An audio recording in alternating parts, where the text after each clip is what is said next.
Hi, and welcome to the Community Advocate podcast. Today, we're joined by Chris Lonergan and Melanie Vine from Lonergan Research, who are here to talk about some new research showing the surprising ways Australians are driving positive change through activism. Welcome, guys. Thank you. Thanks for having us. A pleasure. First of all, the research you've conducted seems to counter the myth that many Aussies are too laid back to engage in activism of various levels in their everyday lives. Tell us a little bit more about what you found.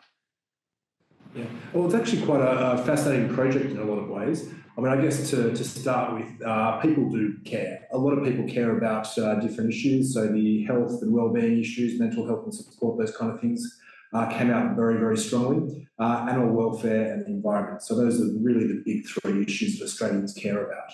And you've got around mid-80s to 90% caring about each one of these issues.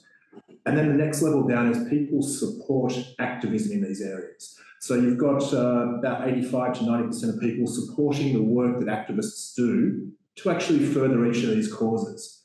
However, we did find that a lot of Australians don't actually want to be an activist. They believe they want change, but they don't actually want to be the activists themselves. And when we delved into why that was, the number one reason, and this is 55% of people for not being an activist, is being an activist isn't part of who I am. And if you compare that to people who do consider themselves activists, 74% of those guys do consider activism part of their identity. So really the identifying with being an activist is actually quite a barrier for a lot of people. Now, having said that, the research did also find that amongst these people who are not considering themselves activists, there are a huge number of people who are actually doing the types of behaviours that activists do.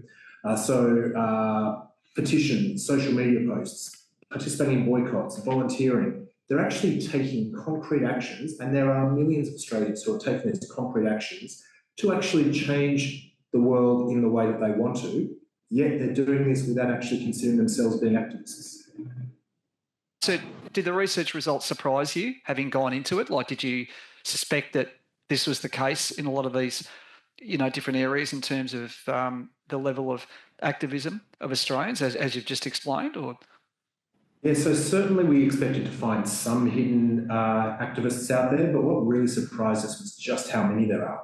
So it's 30% of Australians consider themselves to be an activist, whereas there are 75% of Australians who are engaging in some activist-type behaviours in the last 12 months. So that says for every 2 activists there are out there, there are 3 more of these hidden activists. And we were certainly surprised by the scale of the number of hidden activists who are there.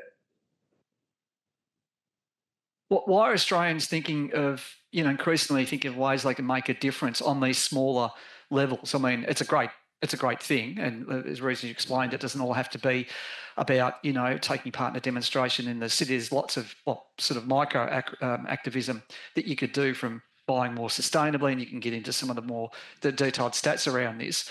But why do you think that is? Is it a trend? Like, is it an increasing trend that people are thinking this way?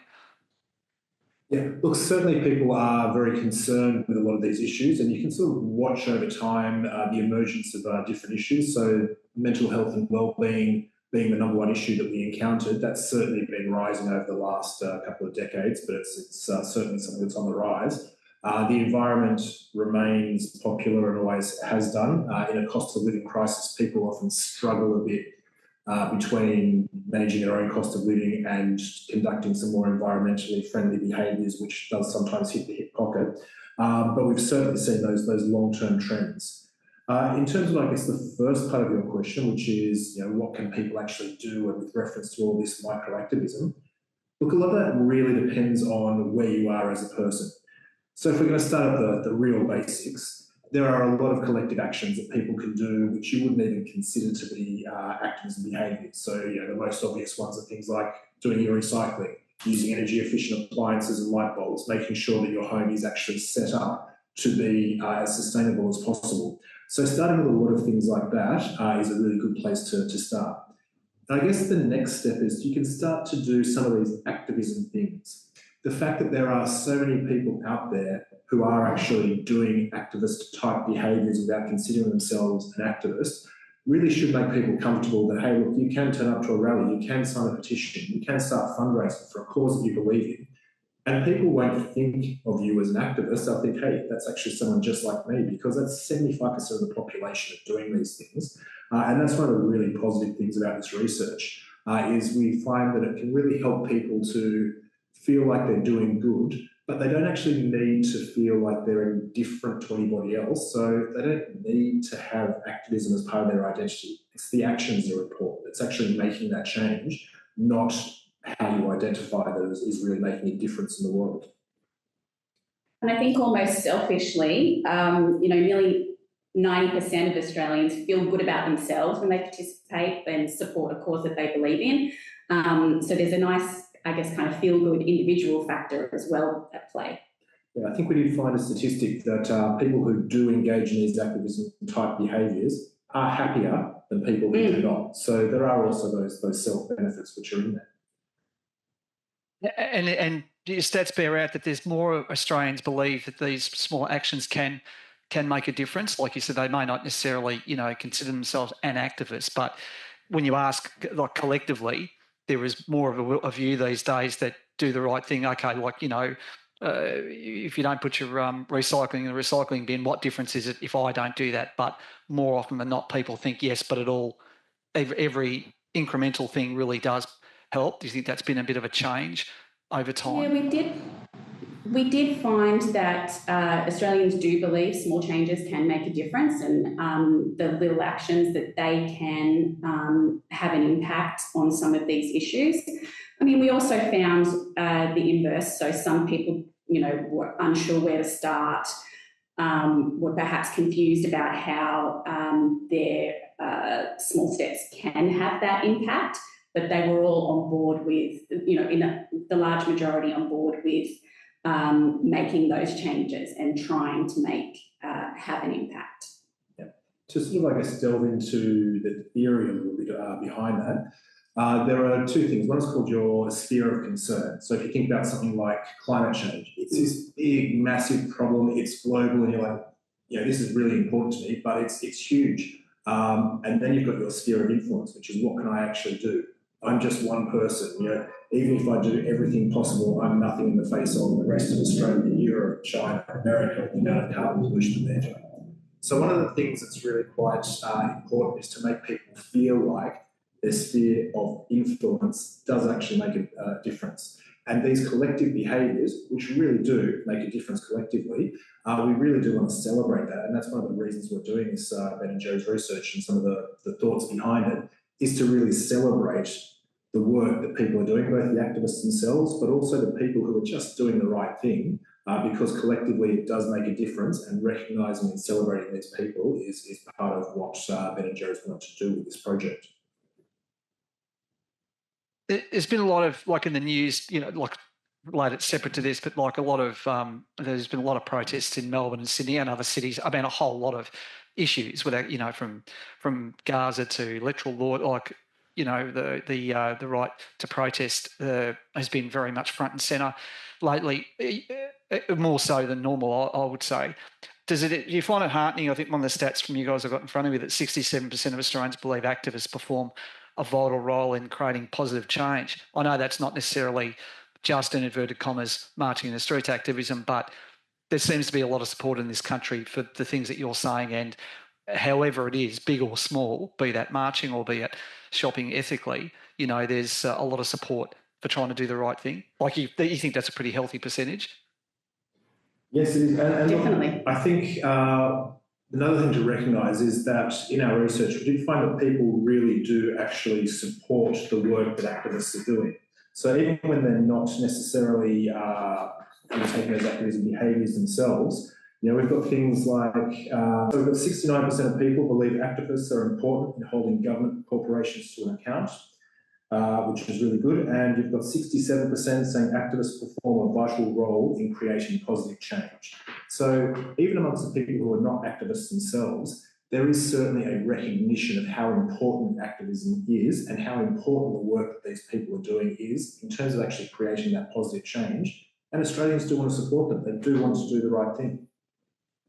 And there's some lessons in here, obviously, for like corporate brands and that kind of thing. Some of those stats around ethical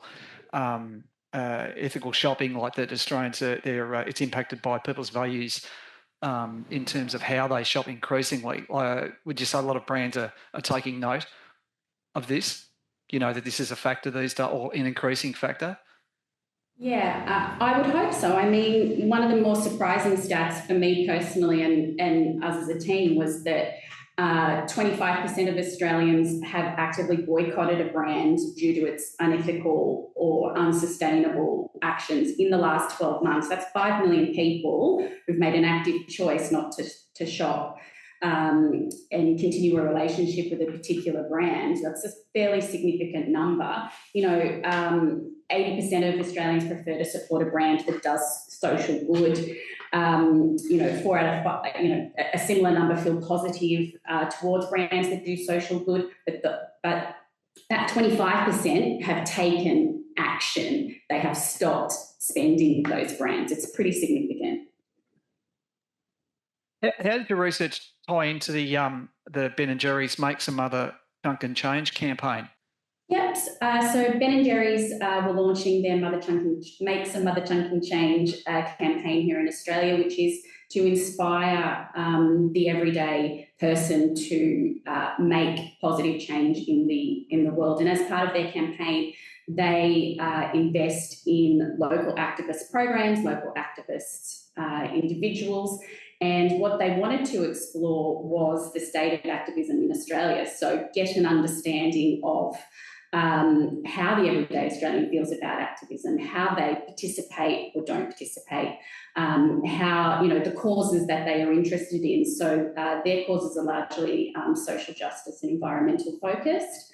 And interestingly, they were among the top 3 of Australians overall. So, the research was in support of their launch of the campaign here in Australia. And to your knowledge, has this kind of research been done before to this extent around like the things that we're talking about? I mean, I don't doubt it's probably been touched on, but like as a body of work looking at this particular aspect, is it reasonably new to try and quantify a lot of the things that we're talking about? Look, there's some fairly unique things about this research, and that focus on the hidden activism, that's really something that I haven't come across before. We've done a fair bit of work. Most of the work really does centre around how you can actually engage people to take more activism type behaviours. And so I guess the identity aspect, I have seen that before, but the identity aspect is still really, really important. If you consider when people are actually being asked to do an activist cause, it's often in the context of one particular thing. I remember having a conversation with a lady for a different research project. She was an animal lover. She absolutely loved cats. She had about 7 rescue cats herself. She volunteered for the local cat shelter. She went home on her lunch times to hand feed the baby kittens who were away from their mother too early to make sure that they had a good start to life. But she wouldn't post anything on social media about it. And I sort of said, well, why not? What's stopping you? It doesn't seem like a big ask for something that you're so passionate about. And she's like, no, as soon as I do that, people see me as the crazy cat lady, and I don't want to be the crazy cat lady. And when you've got that context around some of these individual decisions, and people are like, I really don't want to feel like people see this as all of who I am, it does really change people's public behaviours. So there's a few ways around this. First of all, when you are doing public behaviours, make sure you're doing things in a context that you feel happy and safe with. Having a conversation with some of your friends who come over, when it comes up in conversation, is a much, much safer environment for people than posting something online where everybody can see it. But there's certainly been a lot of work around that identity piece and how to get around that. But the hidden activism part, I think, is a really new area because this really is people who are impacted by not just the identity piece, but by various other things where they don't actually feel like they themselves are activists, but they are doing the right thing. So tapping into this body of Australians doing good, I think, is fantastic. Thanks, Melanie and Chris, for joining us. It was a pleasure to have a chat. Join us again next time for the Community Advocate podcast.